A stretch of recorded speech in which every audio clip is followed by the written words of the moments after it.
জাজ মাল্টিমিডিয়া ছেড়েছে কে সেটা আগে বলেন। ভাটার কথা আসলে আপনারাই ক্রিয়েট করেন। আমি কখনো রাগি না ভাইয়া, আপনাদেরকে আমরা খুবই ভালোবাসি। যদি মনে হয় আমি রেগে গেছি, আই এম সরি। লম্বা রেসের ঘোড়া হিসেবে এসেছি, সো আমাকে টাইম দেন, আমি অবশ্যই আপনাদেরকে ধামাকাদার কিছু একটা দিব। জাজ মাল্টিমিডিয়া ছাড়ার পরে আপনার ক্যারিয়ারে ভাটা পড়েছে, আচ্ছা, এটা আসলে কতটা সত্য? যদি জাজ মাল্টিমিডিয়া ছেড়েছে কে সেটা আগে বলেন। আপনি জাজ মাল্টিমিডিয়া আপনি নাকি আমি কি বলেছি ছেড়েছি, কিংবা জাজ মাল্টিমিডিয়া বলেছে ছেড়েছি? সেটা জানতে চাই অবশ্যই। না না না না না না, যেহেতু প্রশ্ন করেছেন, so I have to answer it. আমি কখনোই কোনো জায়গায় বলিনি আমি জাজ মাল্টিমিডিয়া ছেড়েছি, কিংবা জাজ মাল্টিমিডিয়া কখনো বলেনি যে পূজাকে ছেড়েছি। আপনি জাজ মাল্টিমিডিয়ার কাছে গিয়ে এখন প্রশ্ন করেন যে আপনারা কি পূজাকে ছেড়েছেন কিনা, তারা বলবে যে না, আমরা পূজাকে নিয়ে তো কাজ করছি। এবং কয়েকদিন আগে আমি মাসুদ রানার কাজ একটা পোর্শন শেষ করেছি, এবং পরবর্তী জাজের সাথে আমার একটা কাজ করার প্ল্যান চলছে। সো জাজ মাল্টিমিডিয়ার মানে জাজ মাল্টিমিডিয়াকে ছাড়ার তো কোনো প্রশ্নই নেই। আমি কখনো রাগি না ভাইয়া, আপনাদেরকে আমরা খুবই ভালোবাসি। আপনাদের প্রতি আমাদের রাগের কোনো, আমি তো খুব হাসি মুখে বলেছি, বাট প্রশ্নগুলো আসলে শুনলে না, মানে এই নেগেটিভ টাইপের প্রশ্নগুলো শুনলে রাগ আসে না, মনটা খারাপ হয়। কারণ আপনাদেরকে এত ভালোবাসি আমরা, আপনারা যখনই বলেন ইন্টারভিউর কথা আমরা তখনই ইন্টারভিউ দেই, কিংবা আমরা প্রমোশনে ছুটে যাই, আপনারাও ডাকেন। সো এই জায়গাটা না, একটা জার্নালিস্ট একটা আর্টিস্টদের মাঝখানে খুব ভালো একটা বন্ডিং। যখন ভালোবাসার মানুষদের কাছ থেকে এই প্রশ্নগুলো শুনি তখন একটু খারাপ লাগে, মনটা খারাপ লাগে। কাজ করে যাচ্ছি, কোন সময় কি হয়ে যায় না হয়ে যায় এটা তো আসলে উপরওয়ালার কাছেই, মানে উপরওয়ালার হাতেই, এবং উপর থেকে আসলে প্ল্যানটা আসে।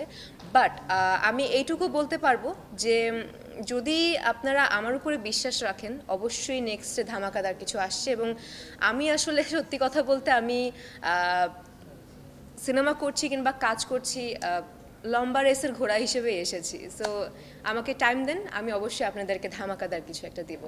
প্রত্যেকটা সিনেমার যখন ডিক্লেয়ার হয় যে এই সিনেমাটা এই ঈদে আসছে কিংবা এই সিনেমা এভাবে রিলিজ পাচ্ছে, তখন আমি আমার জায়গা থেকে সবসময় সর্বোচ্চটা চেষ্টা করি প্রমোশন করার জন্য, because it's my movie, it's my child. So এটা আমার নিজের মনে করে আমার সব কিছু করতে হবে। বাদবাকি রিলিজটা হচ্ছে, সেন্সরটা হচ্ছে আমাদের ডিরেক্টর প্রডিউসারদের উপর। তারা কখন ডিক্লেয়ার করবে এবং তারা কখন পারমিশন দেবে যাও প্রচারণা শুরু করো, তখন থেকে আমরা শুরু করতে পারবো কিংবা পারি। সো এটা তো আমার উপর ডিপেন্ড করছে না, কিংবা আর্টিস্টদের উপর ডিপেন্ড করছে না যে প্রমোশন, আমি তো আমার জায়গা থেকে প্রমোশন করতেই পারি, বাট পারমিশনের জায়গার একটা ব্যাপার থাকে। একটা সিনেমার শুটিং করছি কিংবা একটা কাজ করছি, সেটার ছবিও আমি ছাড়ি না, মানে ছবিও আমি আপলোড করি না যতক্ষণ পর্যন্ত আমার ডিরেক্টর প্রডিউসার পারমিশন না দেয়। সো তাদের পারমিশন ছাড়া আমি কোনো কিছু করতে পারি না। যখন তারা পারমিশন দেয় যে না, গো ফর ইট, তখন আমি প্রমোশনটা শুরু করি। আমার না, সে কোয়েশ্চেন করেছে ভাটার কথা, আমি আমার কথাটা শেষ করি ভাইয়া। ভাটা কিন্তু আসলে হয়নি ভাইয়া। দেখেন, আপনি নিজেই খেয়াল করে দেখেন, অনেক সিনেমা কি হচ্ছে আমাদের ইন্ডাস্ট্রিতে, অনেক বেশি সিনেমা কি 10টা সিনেমা 20টা সিনেমা একসাথে হচ্ছে, সবগুলোই হিট হচ্ছে। এই ভাটার কথা আসলে আপনারাই ক্রিয়েট করেন যে ভাটা, ওর সিনেমা ভাটা যাচ্ছে, ওর ক্যারিয়ারে ভাটা যাচ্ছে। সো এগুলো আসলে না, মানে এগুলো নেগেটিভ সাইড, এগুলো সাইডে রেখে পজিটিভ সাইডগুলোই আপনারা তুলে ধরুন। এটা আমাদের জন্য ভালো।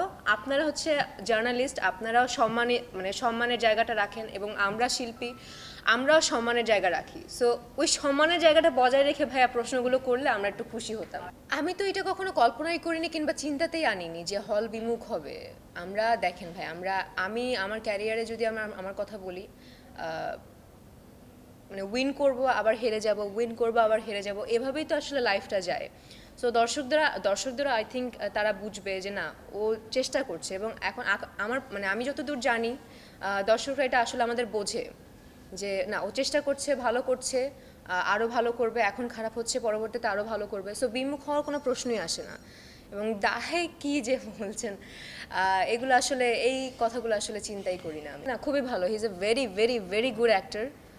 খুবই ভালো লেগেছে। এবং আমি অনেক ছোট, সে অ্যাক্টিংয়ে অনেক অনেক অনেক সিনিয়র। সো তার কাছ থেকে, বয়সের কথা বলিনি, বয়সও আমিও ছোট, অনেক ছোট, বাট তার কাছ থেকে অনেক কিছু আসলে শেখার আছে। দর্শকদেরকে আসলে বলবো, আপনারা এখন পর্যন্ত আমাদের সবাইকে সাপোর্ট করে এসেছেন। আমি আমার কথা যদি বলি, শুরু থেকে আপনারা পাশে ছিলেন, আছেন, এবং আশা করি ভবিষ্যতেও থাকবেন। সো এভাবে আসলে আপনারা যতটুকু সাপোর্ট করছেন, এভাবেই সাপোর্ট করে যান, যাতে আমরা পরবর্তীতে আরও ভালো ভালো সিনেমা বানাতে পারি।